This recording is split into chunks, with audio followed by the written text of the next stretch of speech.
ഹിന്ദുക്കൾ എന്നാണോ ഇവിടെ ന്യൂനപക്ഷമായി മാറുന്നത്, ഈ ഭാരതം മുസ്ലിം രാഷ്ട്രമായി മാറും, അത് ബംഗ്ലാദേശായി മാറും, യാതൊരു സംശയവുമില്ല. വോട്ടിന്റെ അടിസ്ഥാനത്തിലാണ് ഇവിടെ ഏത് വായി നോക്കിയാണ് ഭരിക്കേണ്ടാത്തത് എന്ന് നമ്മൾ തീരുമാനിക്കേണ്ടത്.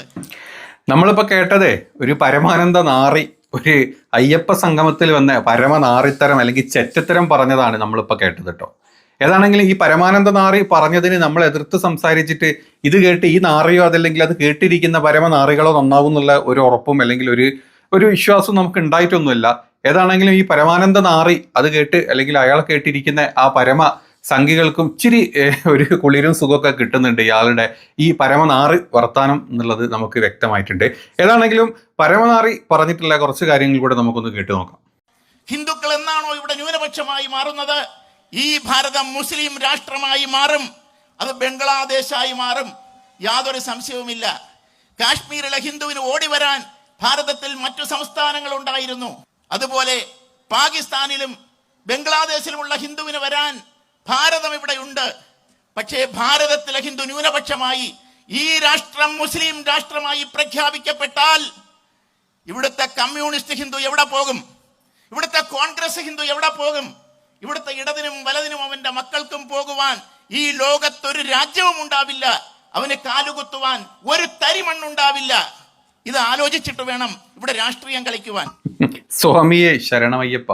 ഏതാണെങ്കിലും ഒരു അയ്യപ്പ ഭക്ത സംഗമത്തിനാണ് അയ്യപ്പ ജ്യോതി ആണ് നടന്നുകൊണ്ടിരിക്കുന്നത്.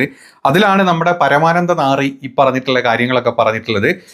ഈ ഭാരതം എന്താ പറയുക, ഭാരതത്തിലെ ഹിന്ദുക്കൾ ന്യൂനപക്ഷമായിട്ട് ഭാരതം ഒരു മുസ്ലിം രാജ്യമാകാൻ പോകുന്നു. മുസ്ലിം രാജ്യമായി കഴിഞ്ഞാൽ നമ്മൾ ബംഗ്ലാദേശ് പോലൊക്കെ ആവുന്ന പറഞ്ഞു. അതായത് ഇവിടുത്തെ മുസ്ലിങ്ങൾ സകല ഹിന്ദുക്കളെയും കൊന്നൊടുക്കി ഇവിടുത്തെ ഹിന്ദുക്കൾക്ക് കയറി ചെല്ലാൻ ഒരിടമില്ലാണ്ട് കഷ്ടപ്പെടും എന്നാണ് നമ്മുടെ പരമാനന്ദ നാറി ഈ പറഞ്ഞ അയ്യപ്പ സംഗമത്തിലാണ് പറഞ്ഞത്. അല്ലാണ്ട് ഇത് BJPയുടെ അല്ലെങ്കിൽ സംഘപരിവാറിൻ്റെയും RSSൻ്റെയും രാഷ്ട്രീയ പ്രചരണവും അജണ്ടയും അല്ലെങ്കിൽ പൊതുവേദിയോ ഒന്നും അല്ല കേട്ടോ. ഒരു അയ്യപ്പ സംഗമത്തിൽ ചിലയ്ക്കാൻ പറ്റിയ ചില തന്നെയാണ് നമ്മുടെ അയ്യപ്പനെ പറഞ്ഞിട്ട് കാര്യമില്ല, ദൈവത്തിനെ നമ്മളിത് വിളിച്ചിട്ടേണ്ട കാര്യമില്ല. ഈ പരമാനന്ദ നാറി ആ നാറിയുടെ വായിന്ന് വിളിച്ച് പറഞ്ഞത്. ഏതാണെങ്കിലും മൂത്ത ഈ നാറി ഏതവനാണ് ഏത് വൃത്തികെട്ടവനാണെന്ന് നമുക്കറിയില്ല.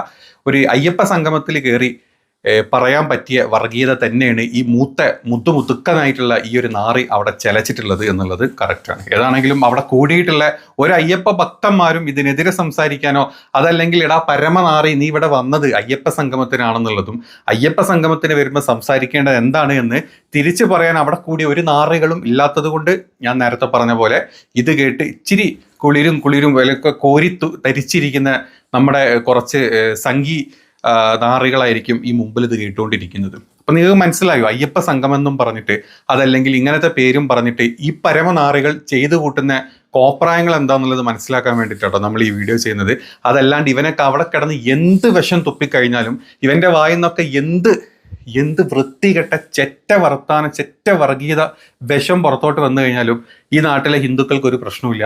അവരിത് കേൾക്കാനും പോകുന്നില്ല, അത് ചെവിയിൽ എടുക്കാനും പോകുന്നില്ല, ഇമ്മാതിരി കൊണയ്ക്കാനും പോകുന്നില്ല. ഇവനെപ്പോലത്തെ കുറെ പരമചെറ്റകളായിട്ടുള്ള പരമാനന്ദ നാറികളും മറ്റുള്ള കുറച്ച് കൂട്ടരും ഉള്ളത് കൊണ്ട് അവർക്ക് പരസ്പരം സംസാരിച്ച് ഇച്ചിരി എന്താ പറയുക തളിരും കുളിരും ഒക്കെ കോരി അങ്ങനെ ജീവിക്കാൻ പറ്റും. ഇതുകൊണ്ടും കഴിഞ്ഞിട്ടില്ല, ഇനിയും അവൻ കുറച്ചുകൂടെ കൊണയ്ക്കുന്നുണ്ട്. ആ കൊണക്കുള്ള ഉത്തരം നമുക്ക് കൊടുക്കാം അവന്. വോട്ടിന്റെ അടിസ്ഥാനത്തിലാണ് ഇവിടെ ഏത് വായി നോക്കിയാണ് ഭരിക്കേണ്ടാത്തത് എന്ന് നമ്മൾ തീരുമാനിക്കേണ്ടത്. ഇവിടുത്തെ പടുവിഡ്ഢികളെ കസേരയിൽ കയറ്റിയിരുത്തിക്കൊണ്ട് അവനൊക്കെ പറയുന്നതൊക്കെ ചവയ്ക്കാതെ വിഴുങ്ങുന്ന ഒരു സമ്പ്രദായത്തിന് അറുതി വരുത്തണമെങ്കിൽ അതിന് നമുക്ക് വോട്ട് ആവശ്യമാണെന്നുള്ളത് കൊണ്ട് ഇവിടുത്തെ സർവ്വ സന്യാസിമാരോടും ഞാൻ പറയാൻ പോവുകയാണ്, വോട്ട് ചെയ്യണം, സന്യാസി വോട്ട് ചെയ്യണം. സന്യാസിമാര് ഇത്തിരി വോട്ട് ചെയ്തിട്ടുണ്ട്.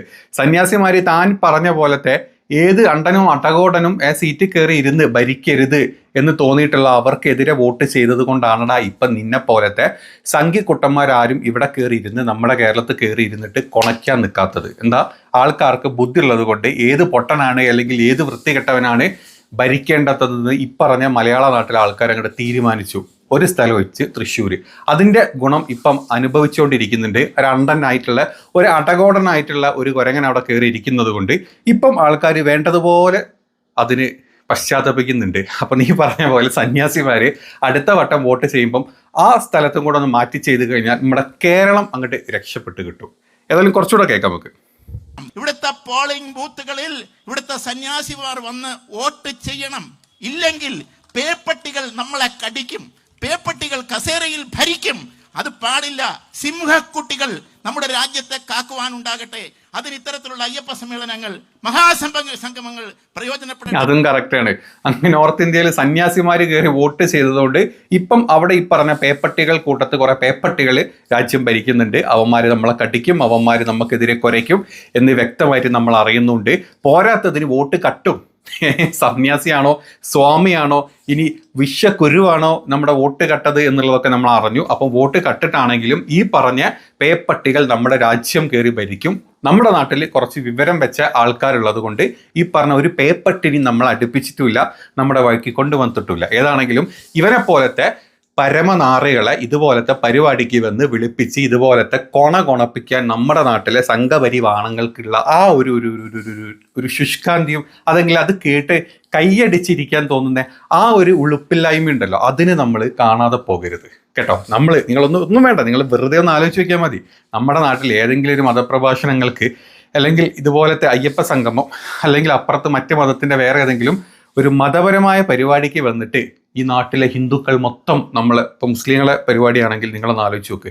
ഒരു മൊയിലാരി ഒന്ന് പറയാ, നമ്മൾ എന്താ പറയുക, ഈ നാട് ഭയങ്കര മോശമായിട്ടാണ് പോയിക്കൊണ്ടിരിക്കുന്നത്. ഈ നാട്ടിലെ എന്താ പറയുക, ഈ പറഞ്ഞ പേപ്പട്ടികളും മരപ്പട്ടികളും ചെത്തലപ്പട്ടികളും നമുക്കെതിരെ തിരിയുന്നുണ്ട്. അത് ഹിന്ദുക്കളാണ്. അതുകൊണ്ട് മുസ്ലിമെ നിങ്ങൾ ഉണരണം. നമുക്ക് ഭരണം പിടിച്ചെടുക്കണം. നമ്മൾ ന്യൂനപക്ഷമായി, ഓൾറെഡി ന്യൂനപക്ഷമാണ്, ഇനിയും നമ്മൾ ന്യൂനപക്ഷം ആയിക്കൊണ്ടിരുന്നാൽ ഈ നാട്ടിലെ ഹിന്ദുക്കൾ നമ്മളെ ഇല്ലാണ്ടാക്കും. അതുകൊണ്ട് എല്ലാവരും വോട്ട് ചെയ്യണം. ഈ മരപ്പട്ടികളെ ഈ പറഞ്ഞ ഭരണസ്ഥാനത്തേക്ക് കൊണ്ടുവരാൻ പാടില്ല എന്നൊക്കെ ഒരു മുസ്ലിം പുരോഹിതൻ അതല്ലെങ്കിൽ ഒരു ക്രിസ്ത്യൻ പുരോഹിതൻ പ്രസംഗിച്ച് കഴിഞ്ഞാൽ നാളത്തെ ഇവിടുത്തെ ചാനലുകൾ എല്ലാ ചാനലും എടുത്തോ, അതിന് നിങ്ങൾ മലം ചാനൽ വേണം, ക്രിമി ചാനൽ വേണം ഒന്നൊന്നുമില്ല.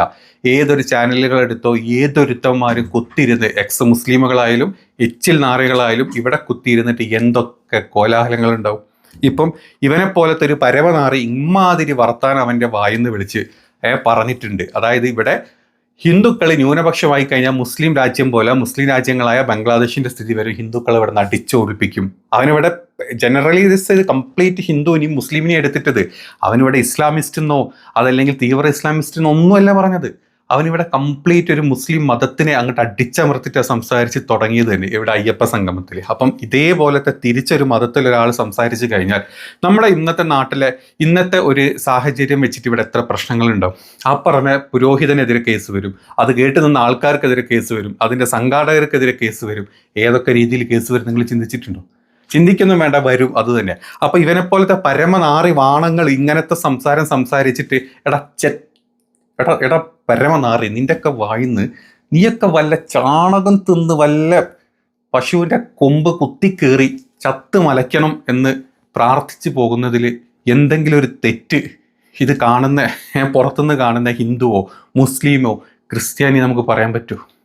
വല്ല വണ്ടിലോറും മേലിൽ കൂടെ അങ്ങ് ഉരുണ്ട് മറിഞ്ഞ് ചീഞ്ഞ് ഇങ്ങനെ റോട്ടുമേലെ താറ് പോലെ പതറി ചീറിപ്പോയി കഴിഞ്ഞാൽ അത് അത്രയും നല്ലതെന്ന് ചിന്തിക്കുന്ന ആൾക്കാരായിരിക്കൂലേ. കാരണം നിന്റെ വായിന്നൊക്കെ വരുന്ന ചെറ്റത്തരം വർഗീയതയും ആ അവസ്ഥയിലല്ലടാ നാറി, അല്ലേ? പരമനാറി ഹംസമേ.